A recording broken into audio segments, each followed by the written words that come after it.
এটা আমি আপনাদেরকে দেব, বিধায় আপনারা জানবেন। নেপালে শিকার সিনেমার শুটিংয়ে ব্যস্ত সময় কাটাচ্ছেন ঢাকাই সিনেমার জনপ্রিয় চিত্রনায়িকা অপু বিশ্বাস। শুটিংয়ের ফাঁকে ফেসবুক লাইভে এসে ভক্তদের সঙ্গে কথা বলেছেন তিনি। এ সময় নিজের ব্যক্তিগত জীবন, সন্তান, সিনেমা, ব্যবসা ও সমালোচনা নিয়ে কথা বলার পাশাপাশি নেপালের পাহাড়ি এলাকার ক্যাবল কারে চড়ার অভিজ্ঞতাও শেয়ার করেন অভিনেত্রী। লাইভে অপু বিশ্বাস জানান, নেপালের পোখারার অন্নপূর্ণা এলাকায় ক্যাবল কারে চড়ার অভিজ্ঞতা তার কাছে বেশ ভয়ের ছিল। মালয়েশিয়া এবং সিঙ্গাপুরে ক্যাবল কারে চড়লেও নেপালের এই অভিজ্ঞতা তার কাছে আরও বেশি চ্যালেঞ্জিং মনে হয়েছে। লাইভের ক্যাপশনে তিনি লেখেন, ভীষণ ভয় লাগছে। উচ্চতা নিয়ে ভীতু কিংবা হার্টের সমস্যা রয়েছে এমন ব্যক্তিদের এই ক্যাবল কারে না ওঠার পরামর্শ দেন অপু। এদিকে লাইভে নিজের কাজের ব্যস্ততা কমে যাওয়ার কারণও জানান এই অভিনেত্রী। তিনি বলেন, তার ছেলে এখন বড় হচ্ছে, তাই ক্যারিয়ারের পাশাপাশি সন্তানের পড়াশোনা ও ভবিষ্যৎকেও গুরুত্ব দিচ্ছেন তিনি। টানা 20 থেকে 25 দিনের শুটিংয়ে ব্যস্ত থাকলে সন্তানের পাশে থাকা কঠিন হয়ে পড়ে।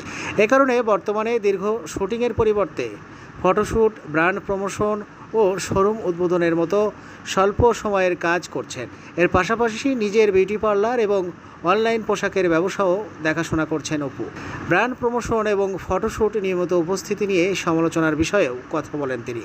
অপু বিশ্বাসের ভাষ্য, একজন মানুষ কোনো কাজ করলেই সেটিকে নেতিবাচকভাবে দেখা উচিত নয়। 2 বছরের বেশি সময় ধরে কাজ করার অভিজ্ঞতা থেকে তিনি জানেন কিভাবে নিজেকে উপস্থাপন করতে হয়। তিনি আরও বলেন, একসময় যেসব কাজের জন্য তাকে সমালোচনার মুখে পড়তে হয়েছিল, এখন অনেক শিল্পী একই ধরনের কাজ করছেন। নতুন সিনেমার শিকার নিয়ে আশাবাদী অপু। পরিচালক রোমানের নির্মাণে সিনেমাটিতে নতুন নায়ক পলাশের সঙ্গে অভিনয় করছেন তিনি।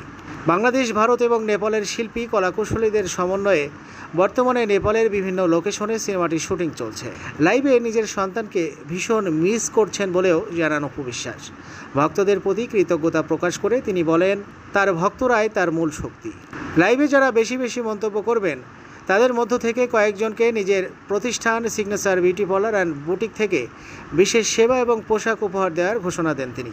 সবশেষে নতুন সিনেমার শিকার এবং তার সন্তানের জন্য সবার কাছে দোয়া চান এই অভিনেত্রী। পাশাপাশি শিল্পীকে নিয়ে বিভক্ত না হয়ে ভালোবাসা এবং সমর্থন অব্যাহত রাখার আহ্বান জানান তিনি। শিকার সিনেমার জন্য অনেক দোয়া করবেন, যাতে সত্যি সিনেমাটা একটা ভালো কিছু হয়।